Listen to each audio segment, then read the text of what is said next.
You've already seen Sa Pa, the cable car, the coffee shop with the view, the photo everyone takes at the railing. That version takes an afternoon.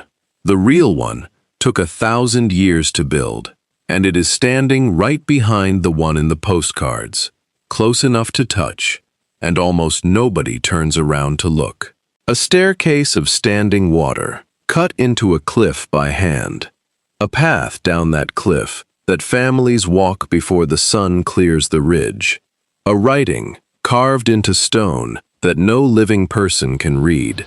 By the end of this, you'll know exactly what the tourist photo has been standing in front of the whole time, and why the people in it may be the last ones who will ever know how it was made. So stay to the end. The final 30 seconds show you the Sa Pa the cameras never point at. This is Sa Pa, the mountain the tourists never actually see. From above, it does not look made by people. It looks like the mountain grew rings, the way a tree does. Thin, curved lines stacked from the valley floor, almost to the cloud, each one holding a sliver of water that catches the sky and throws it back. Green in summer, gold before harvest. A sheet of broken mirror in the weeks the fields are flooded and empty. This is the Muong Hoa Valley, and every one of those lines is a wall. Not a natural terrace, a wall, built stone by stone, packed with earth, leveled by eye, then filled with water, and held there against gravity, on a slope steep enough to roll a person to the bottom. There are thousands of them.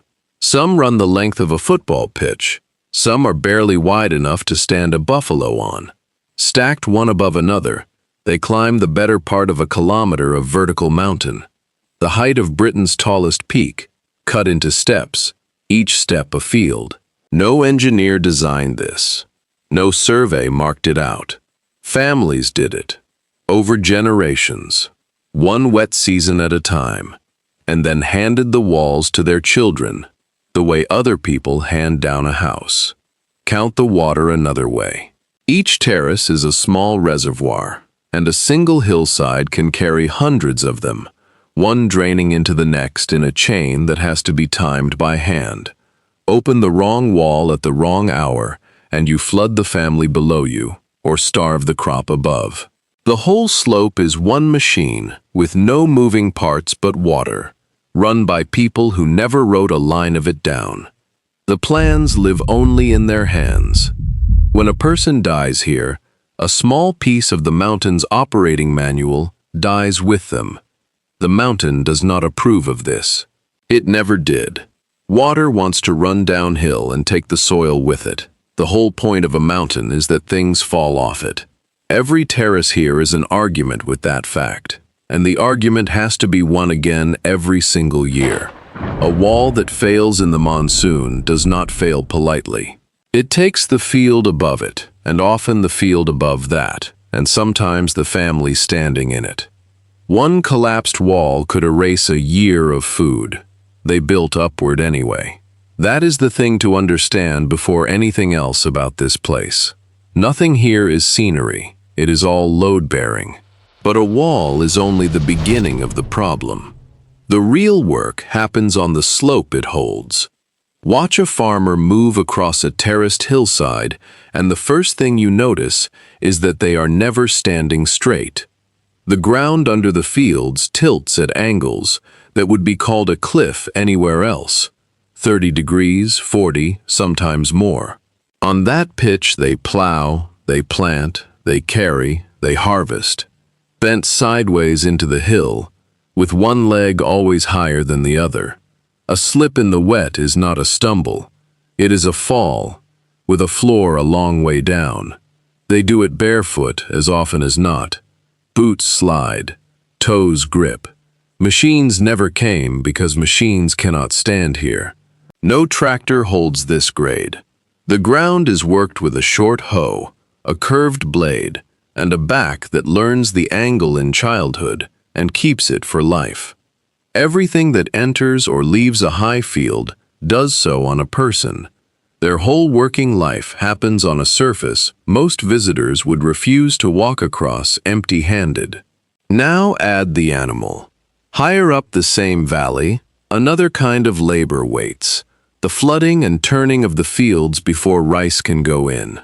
To plant, the terrace first has to become a shallow pond, and the mud in it has to be churned to a smooth soup by hand and hoof. That job belongs to the water buffalo, 1,000 pounds of muscle dragging a wooden plow through mud past the knee, driven by a person who is also in it to the knee, also sinking, also holding the animal on a ledge with a drop on one side. The buffalo is patient, the mud is not. It pulls at every step, and a startled animal on a narrow terrace has nowhere safe to lunge. The reward for a full day of it is one field, ready. There are dozens more waiting, and the buffalo, worth more than almost anything the family owns, is the thing they can least afford to lose. Yet the animals are not the danger the mountain saves for its worst season. That season is the monsoon. For months, warm air off the lowlands hits the Hoang Range, the eastern end of the Himalaya, and is forced upward until it lets go of everything it carried. The rain does not fall so much as it is poured. The same water that makes the terraces possible is also the force actively trying to destroy them.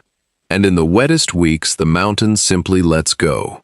Whole slopes turning to liquid, roads vanishing, hillsides sliding into the valleys with houses still on them. The people here have a flat word for it. The mountain is moving again. They read the sky the way sailors read water. A certain color to the cloud, a certain weight to the air, and the work stops. Because being caught on an open terrace when a slope decides to move is not a risk anyone takes twice. There is no siren for it. There is only the sound, and then there isn't. Even in the dry months, the ground between villages keeps its own defenses. To get from a house to a market, or a child from a hamlet to a school, often means the forest, the belt of wet green that wraps the lower slopes of H'mong. It is beautiful, and it is full of small hungers. In the damp, leeches ride the leaf litter, and the ferns, thin as thread, and find skin without being felt. A trekker checks their ankles at the end. A person who lives here simply expects to arrive with blood in their socks, and thinks nothing of it. And the leeches are only the smallest tax. The same forest hides the drop-offs, the loose rock, the sudden white water where a stream cuts the trail. People still cross it in the dark, before school and before market, because the mountain does not move its villages closer to make the walk shorter. The forest asks a tax. Everyone who passes pays it, and when the rain finally stops, the mountain reaches for its quietest weapon, the cold. Sit at 1,500 meters and the air changes character. Sapa is higher than any mountain in Britain, and in the cold months the cloud comes down and stays, and the damp gets into the wooden houses through every gap. Frost silvers the terraces. Once in a rare while, on the high slopes, it snows. A spectacle for the visitors who drive up to see it, and a threat to everyone whose livestock has no barn and whose walls were built for rain, not ice. There is no central heat in a wooden house on a mountain. No furnace, no insulation, no second room to escape to. Just a fire, a shared bed, and layers of the family's own hemp cloth. Children are wrapped and passed close to the coals. The season is survived, not enjoyed, and it comes back on schedule every year. Tourists come up specifically to photograph the frost. The families up there are counting animals in the morning. Here's what almost nobody explains about those terraces. They hold water on a slope that should shed it, because of one soil layer almost no one names. The plow pan. Churn flooded clay by foot and hoof, season after season, and the particles pack into a near watertight floor 10 to 15 centimeters down. Below it, less than a centimeter of water drains through in a day, and after a century of the same feet in the same mud, water escapes roughly 170 times slower than through open ground. The same trick seals the bottom of a modern reservoir or landfill, worked earth made into a barrier water cannot cross, which is why a Muong Hoa terrace holds for generations, while a bare-cut slope beside it slides in one wet season. But a hidden floor only helps if the ground above holds still. On market days, it doesn't. Quick question before we come down off this cliff. You just learned the one thing the copycat videos never explain: the buried floor of soil that lets a mountain hold water like a bucket. So here's the bigger one, the question this whole video is built on. What do you think the postcard Sa Pa is standing in front of? Put your guess in the comments right now. One line, that's all. Then hold on to it. When we reach the top of this mountain, you'll find out if you were right. The people who know the answer are already in this video. You just haven't met them yet. Come down off the high fields then, and into a room that smells of wood smoke and something sharper underneath. A bitter, green, almost mineral smell, like crushed leaves left too long in cold water. This is a dye house, and the smell is indigo. In the half-dark, a woman lifts a length of cloth from a wooden vat. It comes out the wrong color, a dull, sickly green, and then, in the seconds it meets the air, it turns, green to blue. Blue to a blue so far down it is almost black. She hangs it and reaches for the next. Her hands are stained to the knuckle, a blue that no washing will lift, because she has done this 10,000 times. There is no rush in the room. There cannot be. The color only comes with patience. Dip, dry, oxidize, dip again. Over and over. Sometimes 20 or 30 times for a single ceremonial cloth. The fabric underneath started as hemp, grown in the family's plot, stripped into fiber, spun, woven, all before the dye ever touched it. A finished skirt can hold months of a life. For a few minutes, standing in that blue-smelling quiet, the mountain outside is just weather. But fewer daughters are learning the vat every year. The color that took 1,000 years to perfect can be lost in one generation that decides it is not worth the smell. Because the cloth is not the craft. The hands are. Look closely at those stained fingers, and you are reading a resume written in skin. The blue climbs from the nails to the first knuckle to the wrist. Darker the older the woman, and it never fully leaves. It is the mark of the work, the beeswax rubbed into the fabric and polished by rocking a stone back and forth across it, the fibers softened by hand, the vat tended like a living thing, because an old indigo vat carries its own bacteria, and a good one is worth more than the dye in it. Machines cannot copy this. They have tried. A tourist buys the blue cloth as a souvenir. The woman who made it wears the same blue in the lines of her hands for the rest of her life. Cross one ridge, and the color changes with the people. In the village of Ta Phin live the Red Dao, and the red is not a metaphor. It is the headscarf, wound high and bright, that the women wear from girlhood. The Dao carry a second inheritance too, one you cannot see, the plants.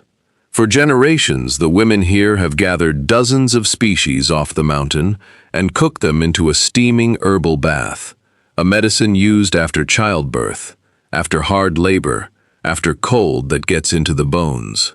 The knowledge lives in no book. It lives in the memory of the oldest women, and it is passed hand to hand, or it is gone. The bath is only the visible edge of it. The same women know which leaf brings down a fever, which root helps a birth, which bark to boil when a child will not warm. It is a pharmacy with no shelves and no labels, held entirely in living memory, and every funeral in the village closes a few of its pages for good. A spa in a lowland city now sells a version of that bath. The women who own the actual knowledge see almost none of that money. And then there is the walk. Every morning, in the years before the roads and the cars, women from the high villages came down into the town on foot to sell cloth, herbs, bracelets, carrying the goods and often a baby on their backs, down the same cliff paths the buffalo use, and then back up again at dusk.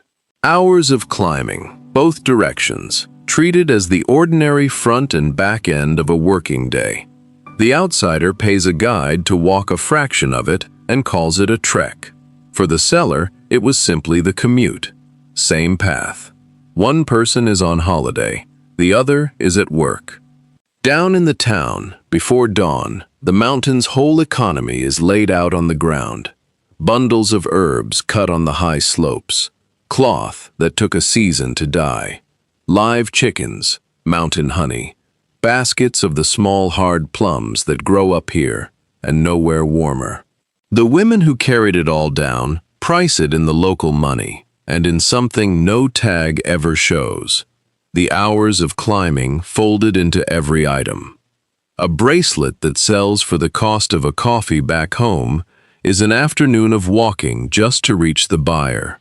They smile and sell it anyway, because the smile is part of the work too, and the walk home is the same distance whether the basket empties or not. Their children learn the mountain early. A child in these hamlets may walk an hour or more to reach a school, along tracks with no railing and no shoulder, in the same rain that pulls slopes down. Little ones carry younger ones. Older ones carry firewood on the way home, a strap across the forehead taking the load the way their grandmothers did. For a city child, this would be a full expedition. Here it is Tuesday, and then Wednesday. The load itself is a language. Watch how weight moves through these villages, and you understand the whole economy. Firewood, water, rice, a bundle of hemp, a sack of the cardamom that grows under the forest canopy high up the slope, all of it carried in a basket, braced against the spine and hung from the head, because on a path this narrow, a person needs both hands and a low center of gravity more than they need comfort. A full basket can run to a third of the body carrying it. The mountain charges a toll on every kilo, and it is always paid in the same currency. Backs and knees. Ask what any of this feels like, and the question lands strangely, because there is no separate word here for adventure. The terrace is not a view to these families. It is the office. Open every day the light allows. The cliff path is not a trek, it is the corridor. The cold forest full of cardamom is not an ordeal. It is the second job that pays the year's single largest sum, gathered on hands and knees under a dripping canopy at altitude, then hauled down on the same backs that haul everything else.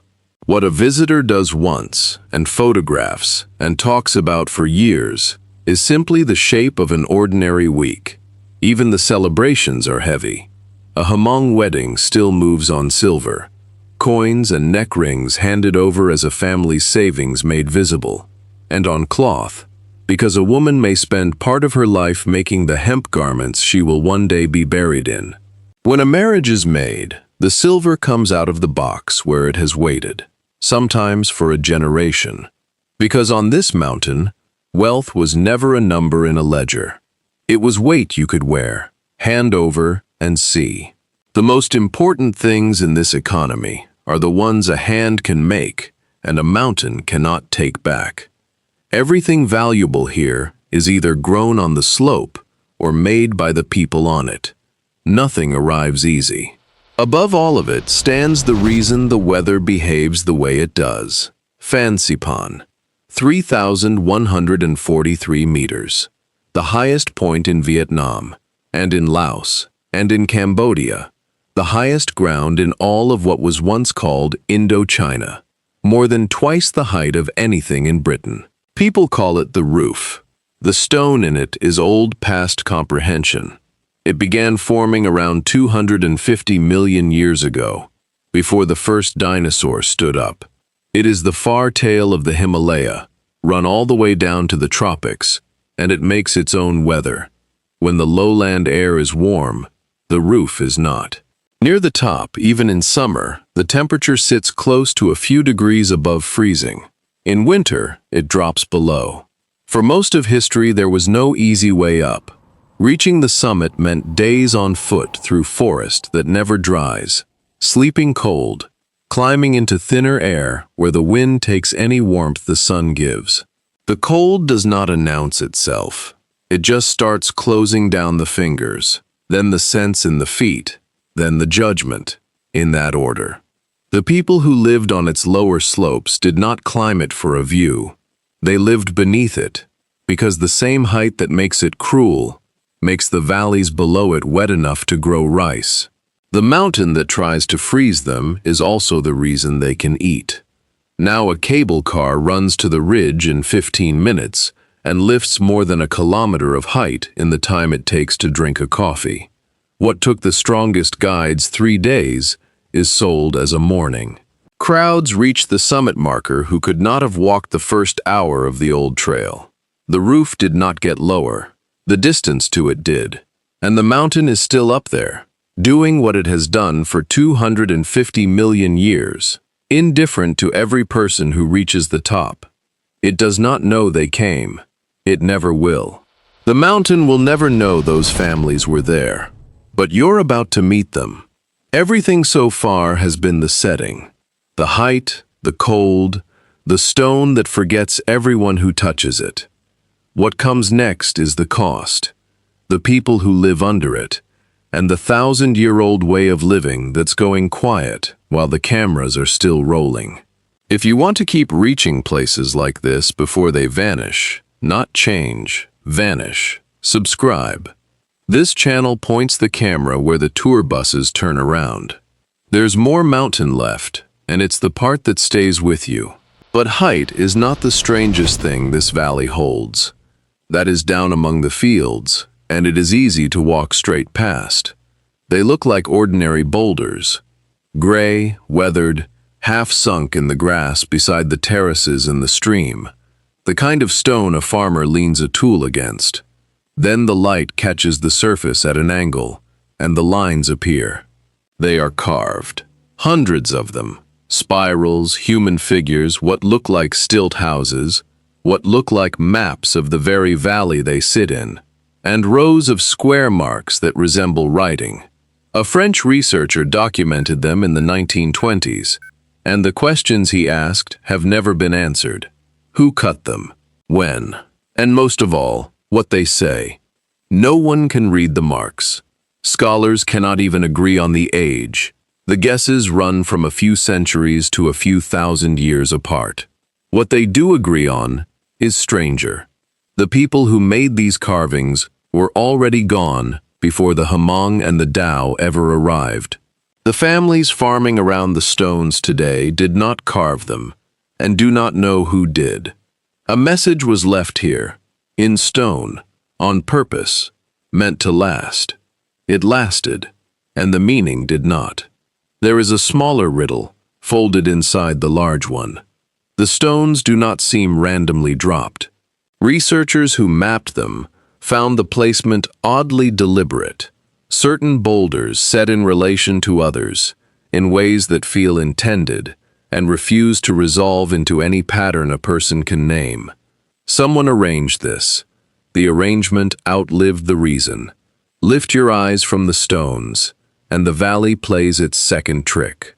On the right mornings, the cloud does not sit above the peaks. It fills the valleys below them, level and white and still, so that the ridges become islands, and the mountains appear to float on a pale ocean.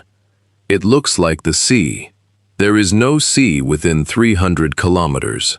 Stand in it, and the world goes quiet in a way that has fooled travelers for a century into thinking they have climbed above the earth entirely. They haven't. It is only water, hanging, waiting for the sun to burn it off by mid-morning and hand the valley back. It has a cost the postcard never mentions. The same cloud that looks like an ocean from above is, from inside a house on the slope, weeks of damp that never lifts, wood that will not dry, and washing that hangs for days. The ocean is beautiful only to the person standing on top of it. Down among the carvings stand two stones that no chisel touched. Two tall boulders, leaning into each other at the top, balanced so precisely they seem set there on purpose by a giant hand. They weren't. The people here named them the husband stone and the wife stone, and wrapped a love story around them, the way people everywhere hang stories on shapes they cannot explain. It looks placed. It wasn't. It is only two rocks that happened to fall toward each other and never finished falling. And yet couples still walk out to see them, because a mountain that spends its time pulling things down occasionally, by accident, holds two things up. At dusk in the flooding weeks, the valley turns its cleverest trick of all. The terraces fill and go still, and each one takes the last of the light and hands back a copy of the sky. So the mountain appears to wear the clouds down its side, stacked, one sunset above another, all the way to the valley floor. It looks like the sky fell into the hill. It didn't. It is only water, lying flat, doing the one thing water does when nobody disturbs it. Walk a single terrace wall, and 100 reflected skies break apart at once. The people who live inside that cloud have a stranger custom still, and it too is easy to mistake. There was a market where young people from the scattered hamlets came, once, not mainly to buy, but to find each other. Songs across the dark, a courtship conducted between families who lived hours apart on a mountain that kept everyone separate the rest of the year. Outsiders named it the love market and turned it into a show. The real thing was a solution to a real problem. How do you meet anyone at all when home is a single house on a slope and the next village is a half-day's walk through leeches and cloud? Much of it is staged now, moved to a fixed night for visitors with cameras. The real version still happens, quieter, where the road does not reach, because the problem it solved has not gone anywhere. The mountain made people rare to each other, so they built one night a year to fix it. But not every field on this mountain is still fighting. Some have already lost, and the mountain is taking them back the way it takes everything. Slowly, patiently, without a sound. Walk far enough off the trail and you find them. Terraces gone soft at the edges, the crisp lines slumping, the standing water drained away because the wall that held it finally failed and no one came to rebuild it. Grass first, then scrub, then, in time, the forest, which does not hurry and does not need to. A field takes centuries to build and a decade of neglect to lose. The mountain simply waits for the family to stop coming, and the family stopped coming. Watch one go, and you can read the order of the retreat. First the water leaves, because no one repairs the wall. Then the weeds take the dry bed. Then a young tree, then 10. And within a lifetime the step is gone, and only a faint shelf in the hillside marks where a family once waited in their own reflection. The forest does not celebrate, it just resumes. It was always going to be here longer than the field. The people did not die. Mostly, the young ones left, for the lowland cities, for wages, for a life that does not bend sideways into a hillside at dawn. The walls they inherited are inheriting weeds. Higher and older, another kind of ruin sits in plain sight. The bones of a French hill station, Sapa, was built as a cool retreat for colonial officers more than a century ago. Villas and a stone church raised in the mist, and then abandoned to war and time for decades. The grand houses left to rot back into the green they were carved out of. For years, this whole area was a place people went away from, not toward. The mountain reclaimed the empire's summer houses as easily as it reclaims a farmer's terrace. Stone is stone to it. The mist did most of the work. Damp into the plaster, moss onto the roofs, roots under the floors. And the officers who built these villas to escape the lowland heat were long gone before their walls came down. 100 years of empire, unmade by weather. The mountain does not tell a farmer's terrace from a colonel's villa. Both are only things placed on it, and everything placed on it is borrowed.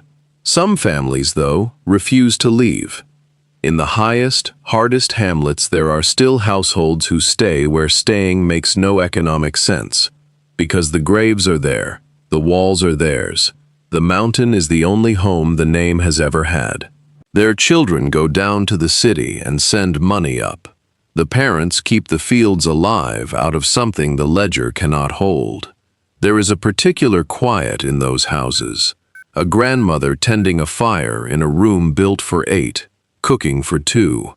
The loom is still there, the dye vat is still there, the knowledge is still there, and it has nowhere to go, because the person it was meant to pass to is 300 kilometers away, sending money instead of learning the pattern.